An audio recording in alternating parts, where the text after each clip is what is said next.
तो मोटा भाई और छोटा भाई को लगा कि कहीं ये बिदक न जाए। जिस तरह से सरकार ने बार बार ओछी बदले की भावना से काम किया है, 365वें दिन आप इसलिए चार्जशीट दायर करते हैं क्योंकि आपके पास न तथ्य है, न साक्ष्य है, न सबूत। असलियत यह है कि ये पूरा केस सिर्फ और सिर्फ इसलिए किया गया है जिससे कांग्रेस पार्टी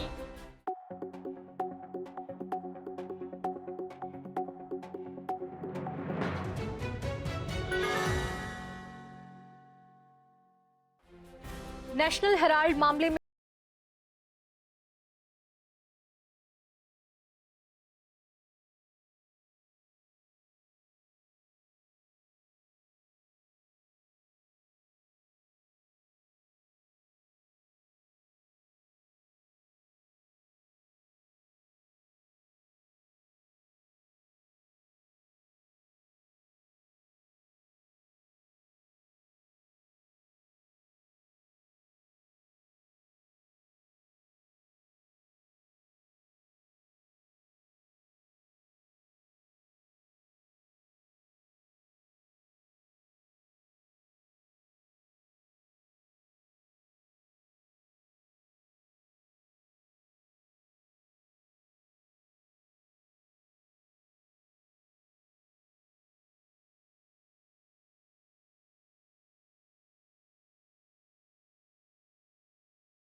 को बदनाम करने की कोशिश की है।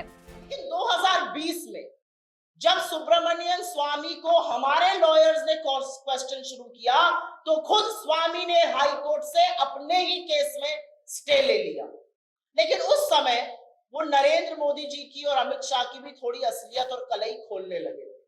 तो मोटा भाई और छोटा भाई को लगा कि कहीं ये बिदक न जाए, तो उन्होंने 2021 में इस पूरे केस में सरकार की तरफ से एक केस दायर किया।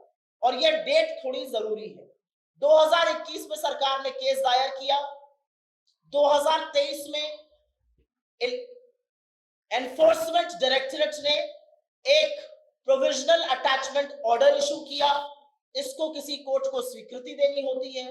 10 अप्रैल 2024 पिछले साल 10 अप्रैल 2024 को एक ट्राइब्यूनल ने इस प्रोविजनल अटैचमेंट ऑर्डर को अप्रूव किया और उसकी कंडीशन थी कि 365 दिन के अंदर चार्जशीट दायर होनी चाहिए, अन्यथा केस बन जाता।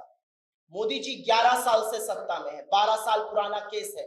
365वें दिन ऑन द 365th डे 9 अप्रैल 2025 को आनन फानन में इधर उधर हाथ पैर मारकर एक चार्जशीट दायर करी गई और उसमें इतने हास्यास्पद चार्जेस लगाए गए। और जैसा कि मैंने कहा, मनी लॉन्ड्रिंग का चार्ज उस केस में जहां पर एक पैसे का आदान प्रदान नहीं हुआ है। हम इस पूरे चार्ज से, हम इस पूरे केस से कोर्ट पे तो निपट ही लेंगे, लेकिन जिस तरह से सरकार ने इसमें अपना प्रतिशोध की राजनीति दिखाई है, जिस तरह से सरकार ने बार बार ओछी बदले की भावना से काम किया है, वो आज दुनिया के सामने है। आप जी हजूर सत्ता में बैठे हैं। 365वें दिन आप इसलिए चार्जशीट दायर करते हैं क्योंकि आपके पास न तथ्य है, न साक्ष्य है, न सबूत है। असलियत यह है कि यह पूरा केस सिर्फ और सिर्फ इसलिए किया गया है जिससे कांग्रेस पार्टी बुलंदी से आपसे लड़े ना। लेकिन हमारी लीडरशिप, हमारा नेतृत्व, हमारे अध्यक्ष, हमारे पूर्व अध्यक्ष और लोकसभा में नेता प्रतिपक्ष राहुल गांधी एकमात्र ऐसे व्यक्ति हैं जो आपसे आपकी आंख में आंख डाल के लड़ते हैं और कहते हैं कुछ भी हो जाए, मुझे उस कॉन्सिक्वेंस की, उसकी कोई चिंता नहीं है। आपने उनका घर लिया, कोई बात नहीं। आपने उनकी सदस्यता का षड्यंत्र रचा, कोई बात नहीं, वो फिर भी आपसे लड़ रहे हैं और यही डर आपको सताता है। और आपकी जानकारी के लिए बता दूं, एक छठा झूठ जो बोला जाता है, एजेएल तो जी, नेशनल हेराल्ड तो जी छपता ही नहीं है।